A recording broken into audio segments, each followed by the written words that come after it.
जैसा कि हमने जो ट्रांजिशन एलिमेंट्स हैं उनकी कुछ प्रॉपर्टीज़ पिछले लेक्चर में पढ़ी थी, अब हम उनकी जो नेक्स्ट प्रॉपर्टीज़ हैं वो देखेंगे।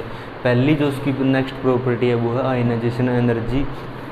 जब हम आयनाइजेशन एनर्जी की बात करते हैं तो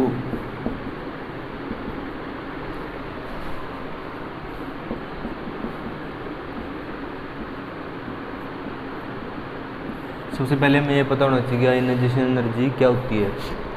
आयनाइजेशन एनर्जी वो वाली एनर्जी होती है जो रिक्वायर्ड होती है जब हम किसी भी मेटल से उसके आउटर मोस्ट या लास्ट वाले इलेक्ट्रॉन को निकालने के लिए जो एनर्जी रिक्वायर्ड होगी, उस वाली एनर्जी को हम क्या बोलेंगे, ionisation energy. The amount of energy required to remove the outermost electron from an atom is defined as ionisation energy.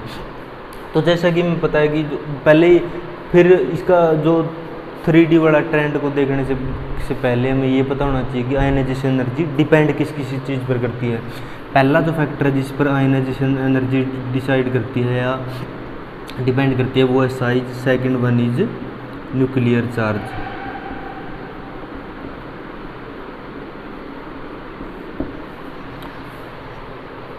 तो जैसे जैसे किसी भी एटम का साइज बढ़ेगा तो आयनाइजेशन एनर्जी की वैल्यू कम होगी।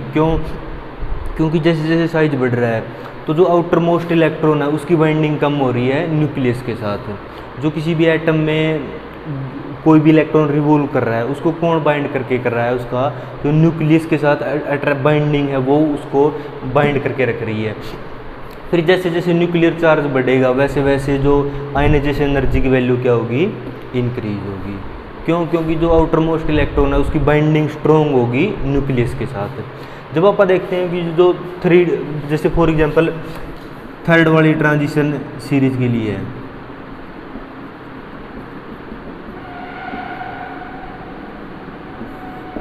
इसके लिए जब हम अलोंग द पीरियड मूव करेंगे तो जो आयनाइजेशन एनर्जी की वैल्यू है वो लगातार इंक्रीज करती जाएगी। क्योंकि हमने देखा था कि जो साइज की वैल्यू है, पहली बात तो वही डिक्रीज हो रहा है जैसे हम अलोंग द पीरियड मूव कर रहे हैं। Second one is nuclear charge की वैल्यू भी इंक्रीज हो रही है। यहाँ पर एक थर्ड फैक्टर और आ जाता है, जैसे जो ट्रांजिशन सीरीज में हम इलेक्ट्रॉन n-1 डी वाली में ऐड करते हैं तो जैसे जैसे इसमें इलेक्ट्रॉन की एडिशन होगी वैसे वैसे जो इसे नेक्स्ट जो वो है ns, इसकी जो सील्डिंग है जैसे जैसे इसमें नंबर ऑफ इलेक्ट्रॉन इंक्रीज होंगे तो ये इलेक्ट्रॉन क्या करेंगे, इस वाले जो इस s ऑर्बिटल में जो इलेक्ट्रॉन है 1 2 हो सकते हैं, इनको क्या करेंगे, सील्ड करेंगे या इनकी जो न्यूक्लियर से बाइंडिंग है उसको वीक कर देंगे। तो इसीलिए जब साइज भी पार्शियली इंक्रीज होने लग जाता है, जैसे हम हाफ फील्ड से नेक्स्ट चलते हैं तो फिर ये वाला फैक्टर इसको कवर कर देगा और अलोंग द पीरियड जब हम टोटल मूव करेंगे तो जो आयनाइजेशन एनर्जी की वैल्यू है वो इंक्रीज होती जाएगी। और सबसे ज़्यादा जो थर्ड वाली ट्रांजिशन सीरीज में आयनाइजेशन एनर्जी की वैल्यू होगी लास्ट वाले इलेक्ट्रॉन की, मीन्स जिंक की जो आयनाइजेशन एनर्जी होगी वो सबसे ज़्यादा होगी क्योंकि उसमें टोटली एक तो हाफ फील्ड इलेक्ट्रॉनिक कॉन्फ़िगरेशन है,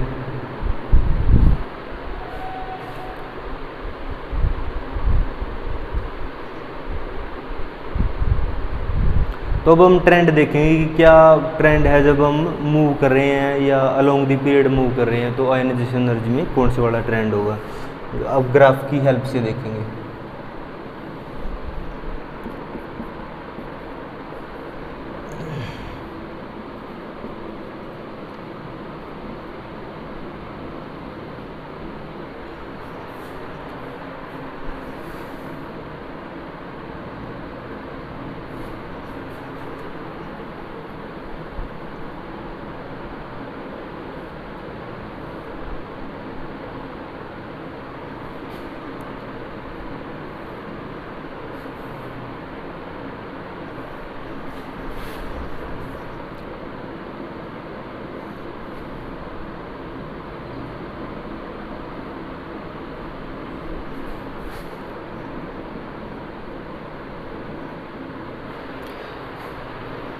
जैसा कि हम देख सकते हैं कि जो फर्स्ट वाली आयनाइजेशन एनर्जी की वैल्यू होगी जब भी हम अलोंग द पीरियड मूव करेंगे वो इंक्रीज होती जाएगी।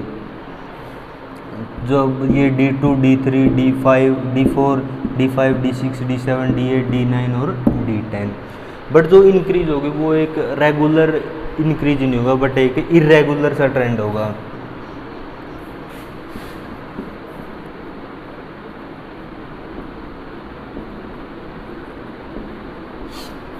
जैसे फॉर एग्जांपल हम यहाँ से देखेंगे ये वाला इलेक्ट्रॉनिक कॉन्फ़िगरेशन, इसमें बहुत ज़्यादा एकदम से इंक्रीज आ गया है। ये क्यों आ गया है? क्योंकि यहाँ पर हाफ फील्ड इलेक्ट्रॉनिक कॉन्फ़िगरेशन आ गया है। और इसमें देखो ये भी बहुत ज़्यादा इंक्रीज आ गया है। इसमें क्या आ गया है? फुली फील्ड इलेक्ट्रॉनिक कॉन्फ़िगरेशन आ गया है।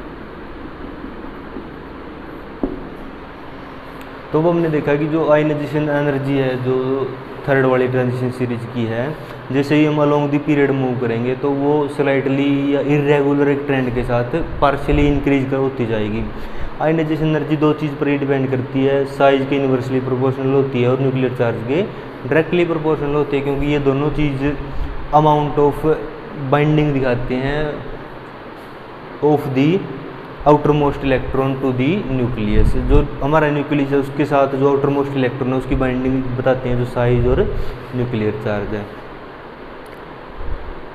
और इसमें एक ज़्यादा एक और फैक्टर ऐड हो गया है, क्योंकि जो ट्रांजिशन सीरीज है उसमें एक पहले वाली सीरीज में इलेक्ट्रॉन की एडिंग हो रही है, और ये न्यूक्लियस से जब हम न्यूक्लियस की तरफ मूव करेंगे तो ये वाली जो इलेक्ट्रॉन है ये इसको और भी ज़्यादा शील्ड कर देंगे।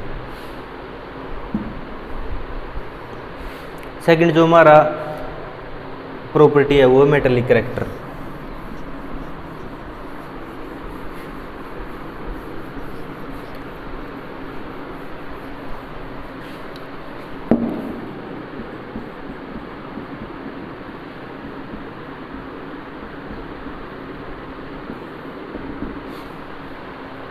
बट अब मेटालिक करैक्टर से क्या मीनिंग है? मेटालिक करैक्टर से ये मीनिंग है कि कोई भी एक एलिमेंट है वो जितना ज़्यादा एज ए मेटल या जितनी ज़्यादा उसके अंदर मेटल की जो प्रॉपर्टीज़ होती हैं वो होगी उतना ही उसका मेटालिक करैक्टर होगा। मेटल की प्रॉपर्टीज़ क्या क्या होती हैं? जैसे high melting and boiling point,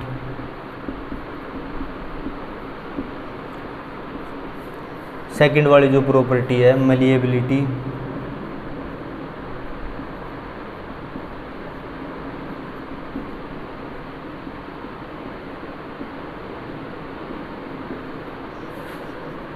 third जो प्रॉपर्टी है लुस्टर,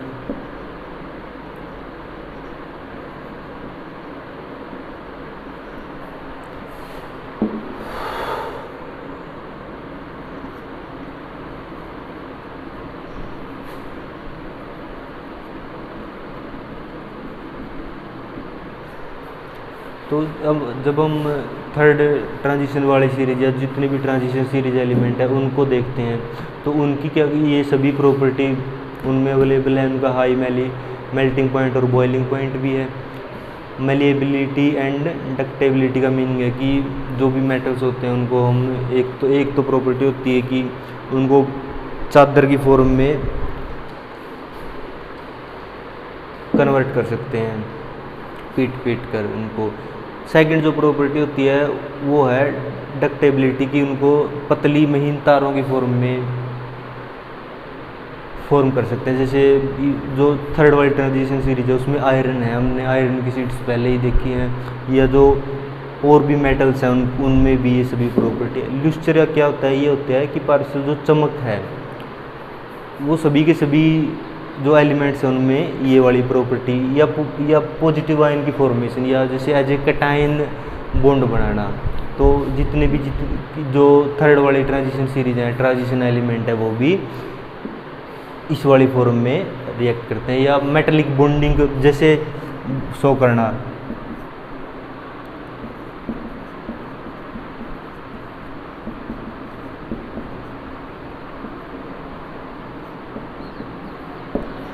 जैसे जैसे जो थर्ड वाली ट्रांजिशन सीरीज है उसमें नंबर ऑफ अनपेड इलेक्ट्रॉन की वैल्यू इंक्रीज होगी, वैसे वैसे उनकी जो बॉन्डिंग है बाकी वाले लिगेंड के साथ वो भी क्या हो जाएगी? इंक्रीज हो जाएगी।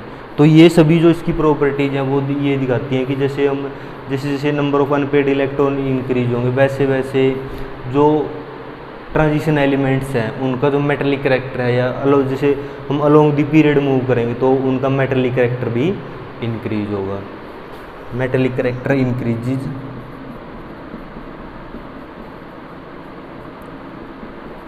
As we move along the period.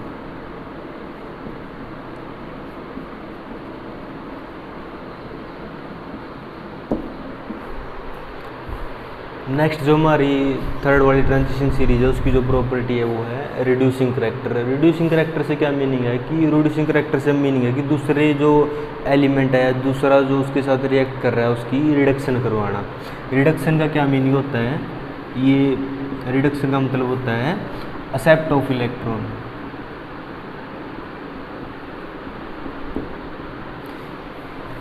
दूसरे का रिडक्शन कराना मतलब जो दूसरा इन मेटल के साथ कोई भी एलिमेंट या एटम रिएक्ट करेगा वो जो इलेक्ट्रॉन है वो एक्सेप्ट करेगा।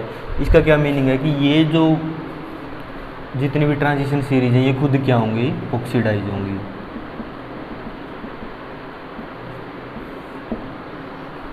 तो इनका इसीलिए जो इनका जो ये देखो रिडक्शन पोटेंशियल है,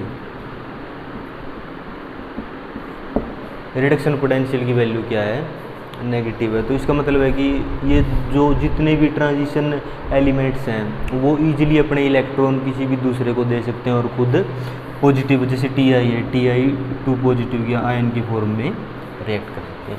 तो ये वाली प्रॉपर्टी है वो डायरेक्टली रिलेट होती है अगर इनका रिडक्शन पोटेंशियल लोअर है। इसका मतलब है कि जो ये इनकी एक मेटलिक प्रॉपर्टी है, ये एज ए मेटल काम कर रहे हैं, तो इसकी जो ये जो कंपाउंड्स हैं या ये जो कंपाउंड्स फॉर्मड बाय थर्ड वाले ये ट्रांजिशन एलिमेंट्स हो गए उनकी जो नंबर होगा वो बहुत ज़्यादा होगा। क्यों? क्योंकि जो ऑक्सीडेशन स्टेट्स हैं ट्रांजिशन एलिमेंट्स की वो बहुत ज़्यादा हैं, या जो ट्रांजिशन एलिमेंट्स हैं वो बहुत ज़्यादा ऑक्सीडेशन स्टेट्स में एग्जिस्ट करते हैं। अब ये देखो जैसे स्कैंडियम है, स्कैंडियम का इलेक्ट्रॉनिक कॉन्फ़िगरेशन कितना होता है, D1S2। तो ये दो टाइप की ऑक्सीडेशन स्टेट शो कर सकती है। पहला तो यही है कि इसने अपने दोनों के दोनों ऐसे इलेक्ट्रॉन डोनेट कर दिए और उसके बाद इसने क्या किया, अपना D वाला इलेक्ट्रॉन भी डोनेट कर दिया। तो +2 और +3 यहाँ पर ये D0 की फॉर्म में रिएक्ट करेगा, Sc2 पॉजिटिव और Sc3 पॉजिटिव। जैसे ये ऑक्सीडेशन स्टेट हमें कहाँ से पता चली है कि ये जो कंपाउंड्स हैं या जो ट्रांजिशन एलिमेंट्स हैं वो बहुत ज़्यादा number of oxidation state show करते हैं। ये हमें पता चला है तब जब इसके जो ट्रांजिशन एलिमेंट्स हैं उनके बहुत से कंपाउंड हमें मिले हैं और उन कंपाउंड में ये जो ट्रांजिशन एलिमेंट है वो डिफरेंट ऑक्सीडेशन स्टेट्स में प्रेजेंट थे। अगर आप देखें कि जो मोस्ट एप्रोप्रिएट या जो सबसे ज़्यादा जो ऑक्सीडेशन स्टेट है, ऑक्सीडेशन नंबर है जो ट्रांजिशन एलिमेंट शो कर रहे हैं वो है +2। अप्रोक्सीमेटली सभी के सभी जो एलिमेंट्स हैं वो +2 ऑक्सीडेशन स्टेट में प्रेजेंट है। क्यों? क्योंकि जो D के बाद जो S वाला इलेक्ट्रॉन है या 4s वाला जो दोनों के दोनों इलेक्ट्रॉन है वो सबसे इजीली डोनेट कर सकते हैं ये।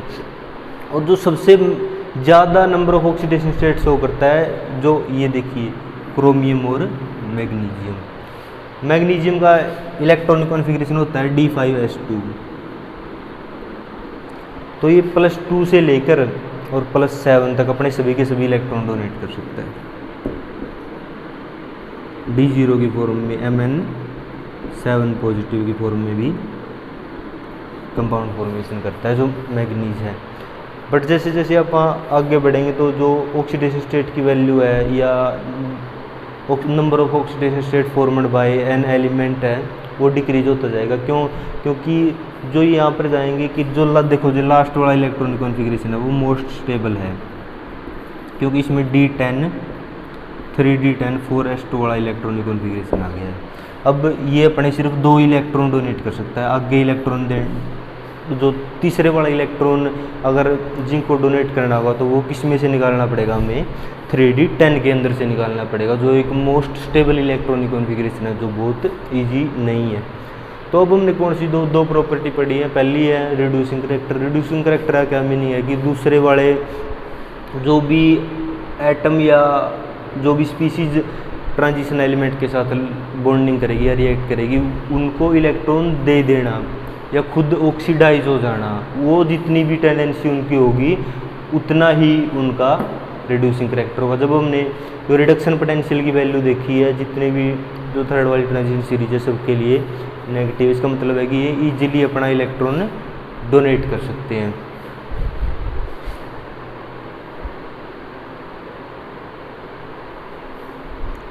नेक्स्ट जो हमारी प्रॉपर्टी है वो है ऑक्सीडेशन स्टेट। ऑक्सीडेशन स्टेट में क्या मीनिंग है इसका? ऑक्सीडेशन स्टेट का मीनिंग है कि कितने टाइप की ऑक्सीडेशन स्टेट में ये कंपाउंड एग्जिस्ट कर सकता है। यहाँ पे ऑक्सीडेशन पोटेंशियल ये भाई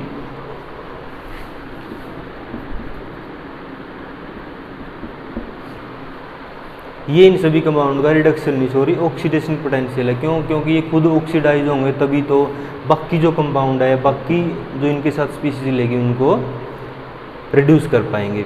ऑक्सीडेशन स्टेट का मीनिंग है कि बहुत ज़्यादा ऑक्सीडाइज हो जाना, मतलब ये अपने इलेक्ट्रॉन डोनेट करके खुद एज ए कैटायन की फॉर्म में रिएक्ट करना। तो जो ट्रांजिशन एलिमेंट्स है वो large number of oxidation states show करते हैं, इसीलिए ये कंपाउंड या जो ट्रांजिशन एलिमेंट्स के जो कंपाउंड होंगे वो बहुत ज़्यादा नंबर में प्रेजेंट होते हैं हमारे पास।